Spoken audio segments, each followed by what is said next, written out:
vocês prestem atenção, porque isso só ajuda, né, no crescimento aí, nos estudos de vocês, e vai ser muito importante na fase dos estágios também, vocês terem uma boa compreensão dos estudos de caso. Então, vamos lá para o primeiro grupo, a primeira dupla, né, que vai ser sobre DPOC. Pode ir, dupla. Então tá, o nosso estudo de caso é sobre a doença pulmonar obstrutiva crônica.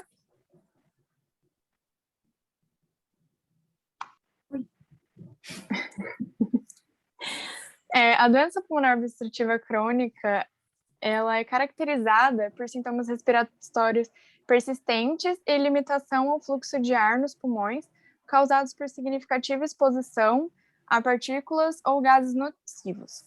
A principal exposição é o cigarro. A poluição também pode levar, quando a pessoa trabalha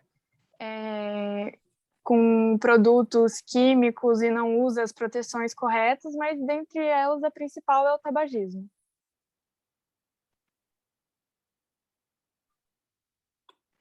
Características da doença.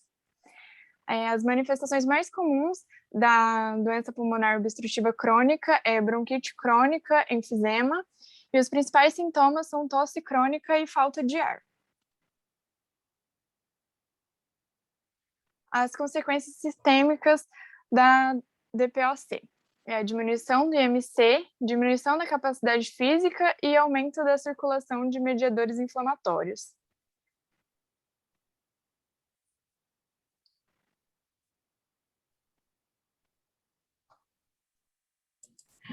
Tá no mudo. Então, nosso estudo de caso é um homem de 61 anos, tabagista de longa data, com diagnóstico de DPOC e bronquite crônica, com muita tosse com secreção, fraqueza e dispneia. Ele também relata inapetência e falta de ar. Ele teve uma perda de peso de 7 quilos nos últimos 4 meses, né? Uma perda de peso rápida. E alguns exames bioquímicos que ele fez mostra albumina 2,5 gramas por decilitros, ferritina 10 nanogramas por mililitros e o PCR 2 miligramas por litro. O peso usual, desculpa, 65 quilos, o peso atual 58 quilos e a altura 1,71 m. E aí tem as questões. Eu não sei como proceder, professora. A gente já vai para as questões? Como que faz? Você primeiro desenvolve e responde o seu próprio estudo de caso e deixa as questões para o final. Ah, então... Tá, então já posso falar que eu achei... Pode falar já? A gente achou que primeiro eles iam resolver o estudo de caso e depois as perguntas. Na verdade, vocês é que têm que resolver, porque senão vocês só leram o estudo de caso, né, gente? Tá. Vocês têm que resolver. Então tá bom. Uhum. Não. Aí depois joga as perguntas aí para a galera. A resolução do estudo de caso das questões. Bom, o estudo de caso. Então, o paciente, ele tem o diagnóstico de DPOC bronquite, possivelmente ele adquiriu devido ao tabagismo, né? Como ele é um tabagista há uma longa data, possivelmente foi isso que levou ele a esse quadro de DPOC. E talvez de bronquite, né? A gente não sabe se a bronquite veio antes ou depois, mas pode ser que as duas coisas tenham a ver com o tabagismo. Ele teve um emagrecimento rápido, levando a um IMC atual de 19,8 quilos por metro quadrado. Esse já é um estado de desnutrição e para quadro de DPOC, o IMC ele fala muito sobre a gravidade da doença. Então, se ele perdeu peso tão rápido e já está no IMC abaixo de 21, para DPOC já mostra que é um caso bem grave, né? Ele já está numa situação mais grave da doença. Essa desnutrição que as pessoas de DPOC têm, e esse paciente tem, pode ser um fruto de um mecanismo multifatorial, na verdade é um fruto, né, de um mecanismo multifatorial. E os dois principais mecanismos envolvidos é a ingestão inadequada de alimentos, é uma pessoa que não tem apetite, e que, na verdade, já é até relatado pelo próprio paciente, né, no próprio estudo de caso, e um gasto energético aumentado, né, porque ele está num estado catabólico para tentar se restabelecer da doença, né? Então, ele tem esse gasto energético aumentado, essa demanda aumentada. E esse estado de desnutrição, ele pode levar a uma diminuição no desempenho respiratório, né? Porque tem a depleção das proteínas musculares, né? Elas são movidas ali para gerar energia para esse paciente, que ele precisa de mais energia, ele não tem de onde tirar porque ele não está comendo, e aí vão saindo essas proteínas musculares. E aí, que pode ser o que levou a esses níveis baixos de albumina, está mostrando no exame dele. Sendo também as causas da dispneia e da fraqueza, porque a musculatura os músculos mesmo, né, que fazem essa respiração, estão todos enfraquecidos. Além disso, também aumenta a suscetibilidade a infecções pulmonares. Uma delas pode ter sido a bronquite, né, se ela veio após a DPOC. E a bronquite crônica, o estresse oxidativo e vários outros fatores desse estado do paciente pode ser o que vem aumentando aí os marcadores inflamatórios, que também é outro exame que está aí no estudo de caso que a gente vê que está aumentado, né? A anemia, possivelmente ferropriva, né, por falta de alimento, por não se alimentar corretamente, devido ao consumo insuficiente, devido à sua inapetência. Pini, você tem alguma coisa a acrescentar do que eu falei? Não, acho que você explicou bem. Agora, as perguntas a gente vai dar um tempinho? Tá mudo, professora. Para variar, eu esqueci disso. Pode falar já as perguntas. As perguntas são: qual o motivo do aumento do PCR, né, no exame deste paciente? E por que há um aumento de catarro e tosse? Na verdade, a gente esqueceu de escrever. Essas são as perguntas. E aí, turma, alguém? Vamos lá? Soltem a voz aí. Por que vocês acham que aumenta o PCR desse paciente?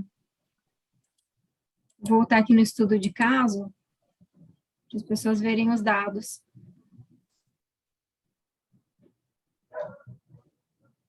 Não, pera. Ai, meu Deus! Resolução. Gente do céu! Calma. A resposta. Calma que vai dar tudo certo. Queria voltar aqui, ó. Aí, isso, tá bom. Ai, meu Deus, gente. Pronto. Pronto.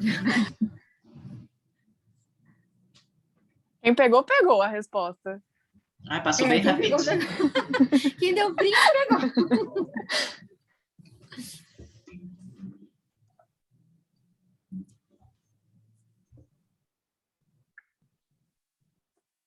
Cadê, gente? Vai, Vitor, Larissa. Cadê essa participação aí? Isadora. Bruna sempre participa. Cadê? Por que será que esse PCR está aumentado?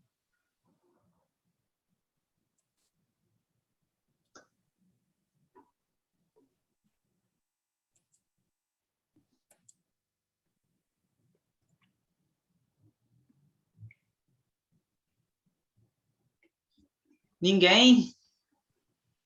Então vai, Pini. Sem olhar a resposta, o que você acha? Fala aí sua parte. Eu acho que possivelmente, né? Porque há um estresse oxidativo. É porque a gente fez, né, a resposta. Será que pode falar mesmo, então?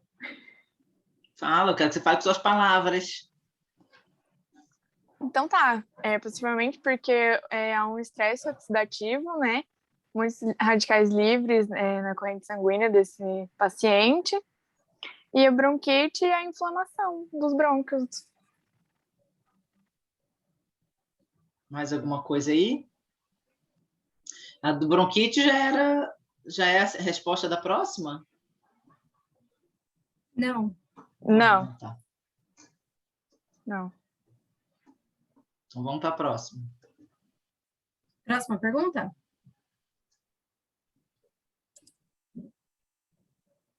Por que há um aumento do catarro e tosse?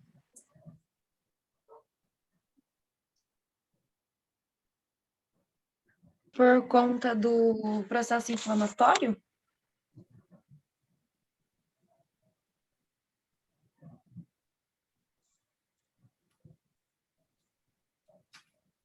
E aí? Alguém respondeu? E a tosse? Que aumenta o catarro e a tosse. Ele tem a bronquite crônica. São sintomas da bronquite.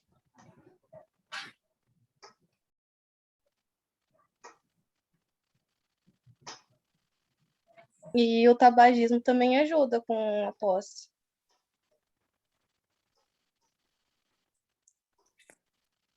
E aí, Pini, é isso?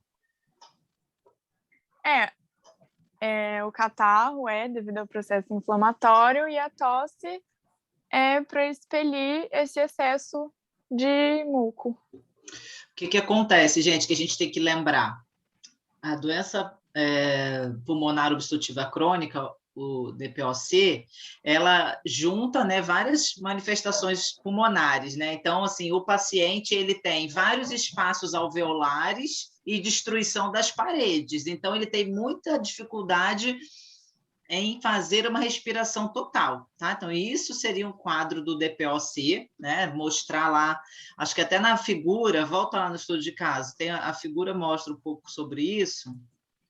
Acho que é o terceiro slide. Aí porque vai dizer um pouco sobre sobre os espaços alveolares, né? Não tá mostrando, está falando mais de aumento mesmo do acúmulo de secreções e diminui a luz, né? Obstrui a luz. Então, quando você repara, quando vocês comparam um alvéolo limpinho, né? Sem nada, e o outro, tá? Ó, cheio de secreção, de muco, né? Então, você imagina que essa luz está bem diminuída, né? Então, obstrutiva crônica, certo? Então, essa pessoa tem, além dessa formação de muco, ainda tem os espaços alveolares muito destruídos, não consegue fazer direito todas as trocas gasosas necessárias na respiração. Então, isso é um ponto importante que leva a um estado inflamatório, por isso pode gerar o aumento do PCR, né? O PCR é uma proteína de fase aguda que fica aumentada nessa fase de inflamação e infecção. Além de tudo, o paciente tem bronquite, então tem uma inflamação, né? E a questão do catarro, né, e da tosse é uma condição característica da doença. Pacientes que têm DPOC têm uma produção de muco, porque é característica do quadro dele, né? E a questão da tosse também, não podemos esquecer, que vocês colocaram no estudo de caso, que gera uma dispneia, né? Então, esse paciente, ele perde o fôlego com frequência, ele fica ofegante, tá? E nessa tentativa de ter um aumento da respiração, aumenta a frequência respiratória, pode gerar um pouco do cansaço, tosse, para pequenos, né, para pequeno esforço, e também gera um emagrecimento, né? Aumenta muito o gasto energético, como a Ju falou que tem uma tendência para o emagrecimento, né? Então, isso é uma das coisas, tá? Acho que complementei. Mais alguma coisa que vocês querem colocar? Não. A questão da albumina estava certo, mas, se eu não me engano, a ferritina estava baixa aí, né? No seu estudo de caso. Daí a gente falou, eu falei lá, né, na resposta que pode ser devido a uma anemia ferropriva pela ingestão insuficiente mesmo, né? Certo, ok. E vocês, só para um parêntese, que esse paciente está em quadro de desnutrição, porque ele é o idoso, né, acima de 60 anos, então esse IMC que a Ju colocou, aí sim confere desnutrição. Se fosse uma pessoa mais jovem, seria risco nutricional, mas ele ainda seria eutrófico de acordo com o IMC, embora, né, emagrecido, 7 quilos e todo esse risco que a gente vê, mas pelo IMC, pela OMS 94, não seria desnutrição, certo? Tá? Então, quando faz o cálculo, né, que dá 19 um pouquinho aí, só é considerado desnutrido porque é um idoso, ok? Só um parênteses aí para lembrar, porque senão vocês podem errar em diagnóstico nutricional, aí é o fim dos tempos. Não podemos errar. Professora, eu vi num das nossas referências que o IMC de quem está em quadro de DPOC tem uma avaliação diferente, que abaixo de 21 já é considerado abaixo, por causa desse risco, entendeu? Por causa que gera mesmo esse risco nutricional.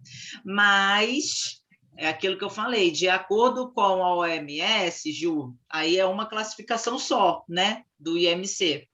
Mas, com certeza, abaixo de 21 para pacientes que vêm emagrecendo, né, tem uma doença catabólica como essa, uma tendência ao emagrecimento, já é preocupante. Por isso que a gente usa esse termo do risco nutricional, tá? Não. Então, mesmo que desse eutrófico, eu não poderia falar, o paciente é eutrófico, tá tudo certo. Não, né? A gente ia ter que ter esse cuidado aí de realmente caracterizar um risco nutricional importante, tá bom? Mas, com certeza, a sua referência também está adequada. Mais alguma coisa que vocês querem complementar? Acho que não, né? Acho que não. Então, pode fechar. Estava tentando achar a referência, mas eu não achei. Mas depois que você achar, você me manda. Vou adorar ver esse trabalho. Eu mandei os slides já para você no e-mail. Eu recebi. Com as referências.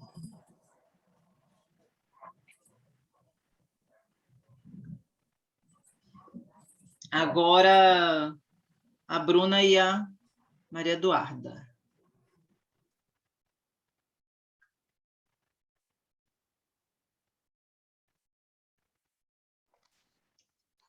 Espera aí, eu vou compartilhar aqui. Sim, senhora.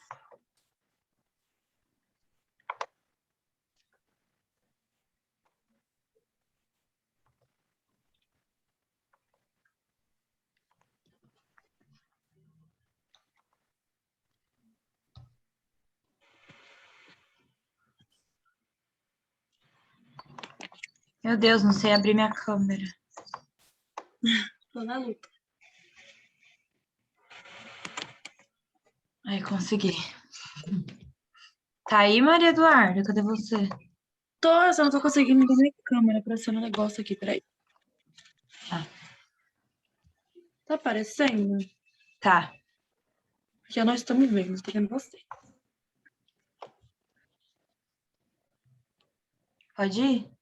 Então tá, gente, boa noite. O meu seminário da Bruna, a gente vai falar sobre insuficiência renal crônica.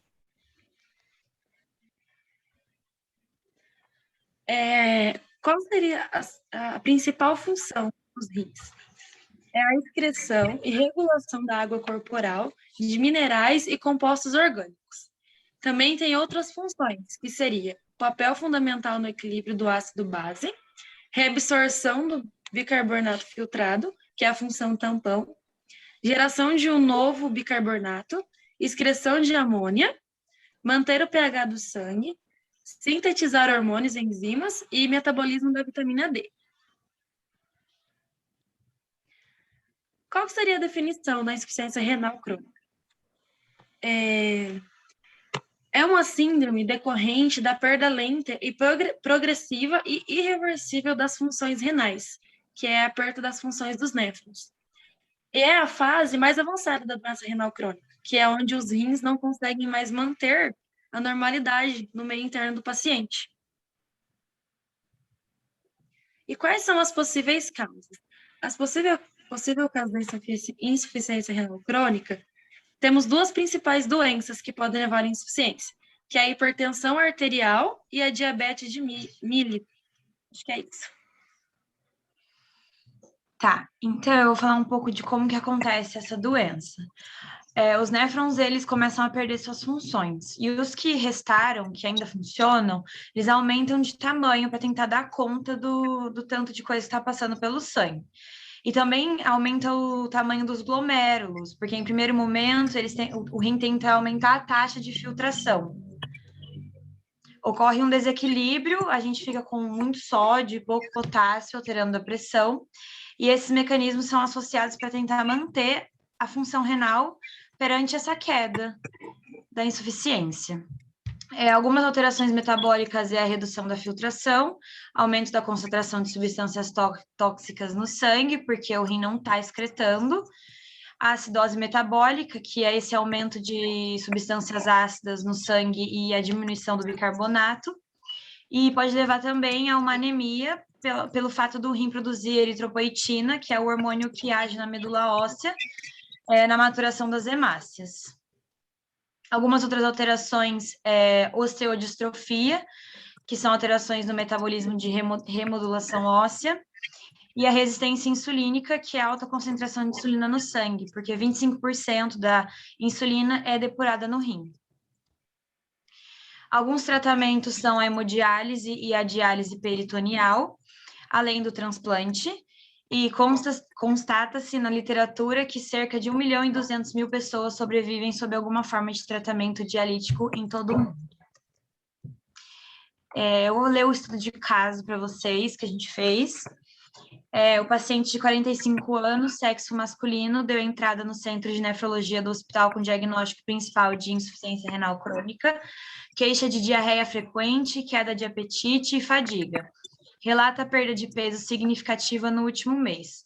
Ao exame físico, apresenta pele seca e irritada, mucosa hipocorada, anictérico e afebril. Os exames bioquímicos de hemoglobina 12 gramas por decilitro, hematócrito 35%, creatinina 3,2 miligramas por decilitro, ureia 100 miligramas por decilitro e ácido úrico 10 miligramas por decilitro. O peso atual dele é 55 quilos, o usual é 65 quilos e a altura 1,70. O paciente está com IMC de 19... Pode resolver, né? O paciente está com IMC de 19 quilos por metro quadrado, caracterizando eutrofia, mas com risco nutricional, porque ele está perdendo peso. Ele perdeu 10 quilos no último mês. Conforme o exame físico, as mucosas hipocoradas e a pele seca e irritada sugerem anemia pela baixa função renal e produção de eritropoetina prejudicada, confirmada nos exames bioquímicos de hemoglobina e hematócrito. Os relatos de fadiga junto da queda do apetite e diarreia sugerem uremia, confirmado pelos exames bioquímicos com resultados altos de ureia. A perda de peso sugere uma alta proteólise e os exames bioquímicos de creatinina e ácido úrico estão elevados, devido a essa proteólise e a queda da função renal. Sendo assim, conclui-se que o paciente precisa de acompanhamento nutricional. E as perguntas? Aí tem duas perguntas. Uma é, quais doenças que podem provocar uma insuficiência renal crônica? E a outra, quais são os tratamentos para a insuficiência renal crônica? Eu espero eles responderem.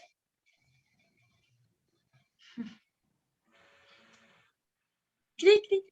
É sempre assim. Diabetes, né? Diabetes. Mellitus, que era aquela palavra que você estava na dúvida. Ou mielitos. Tá, quem falou diabetes? A Ju. A Ju. A Ju. que mais? Qual é a outra doença? Hipertensão. E aí, Duda? Tá certo, Duda? Sim, as duas que elas falaram estão corretas. Isso aí. Posso ler a resposta agora que eu coloquei? Pode. É diabetes, hipertensão arterial. E uma doença importante também, que pode levar à insuficiência renal crônica, é o glomerulonefrite. É um nome difícil de falar, peraí. Glomerulonefrite. Nefrite, isso. Que é a inflamação dos glomérulos. O termo refere-se a uma diversidade de doenças inflamatórias que afetam os glomérulos. E a segunda? Daí tem a pergunta 2, que quais são os tratamentos para insuficiência renal crônica?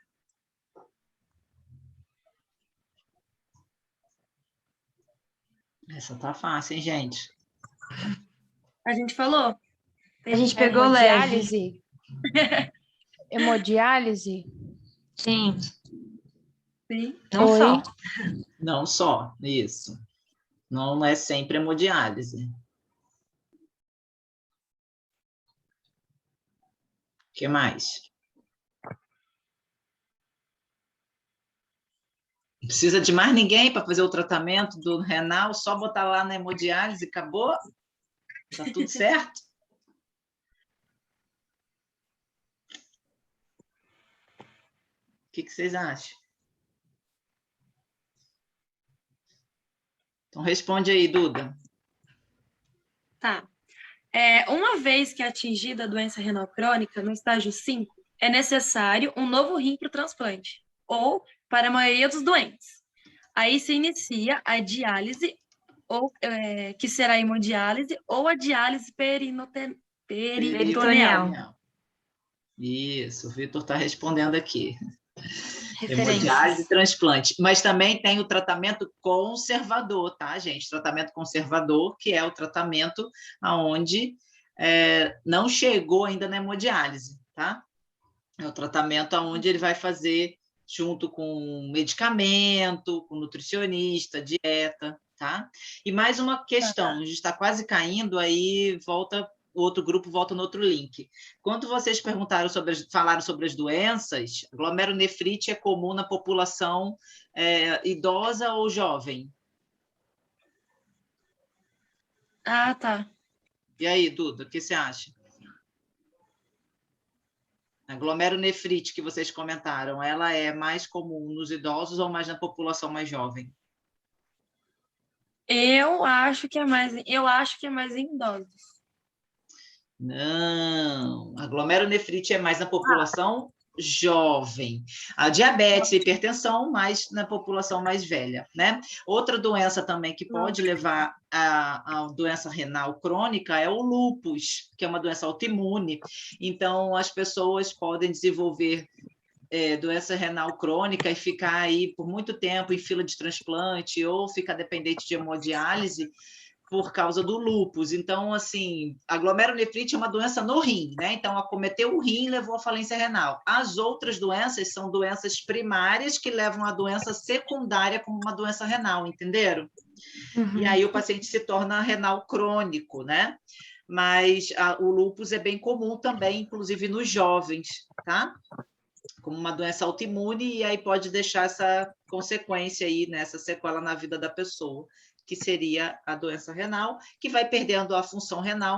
Ao chegar a um estágio de debilidade, de queda da função renal, onde não consegue mais fazer a depuração, precisa da hemodiálise para não ter esse aumento, né, como vocês contaram aí, das bases nitrogenadas, esse aumento de creatina, de ureia, nessa uremia, como vocês corretamente colocaram, que isso debilita muito o paciente, tá? Acho que é isso mesmo, que vocês já colocaram. Mais uma coisa, antes que eu caia. Quando você colocou, Bruna, lá no começo, o paciente perdeu 10 quilos e tal, quando a gente sabe o peso do paciente e sabe quanto tempo ele emagreceu, a gente precisa calcular percentual de perda de peso, tá bom? Então, sabendo o percentual de perda de peso, eu sei se essa perda de peso é grave ou moderada ou não é tão grave, mas com certeza que eu sei que é grave, porque o paciente perdeu 10 quilos e em decorrência de uma doença, não foi uma questão, né? Porque ele quis fazer uma dietinha, nada disso, né? Então, por causa de uma doença crônica, ele perdeu muito peso de uma forma muito rápida. A gente sabe que acima de 10% do peso corporal, isso vai levar a uma perda de peso grave, podendo levar à desnutrição, né? Aumenta o risco de desnutrição. Mas é importante fazer o cálculo do percentual de perda de peso, tá bom? Tudo bem, gente? Vocês querem colocar mais alguma coisa? A Bruna e a Duda? Não. Não? Colocaram tudo? Volta, então, para o mesmo link, tá? Para a gente dar continuidade. Eu vou fechar essa apresentação, porque a gente só tem uns minutinhos, aí volto para o mesmo link, ok? Tá.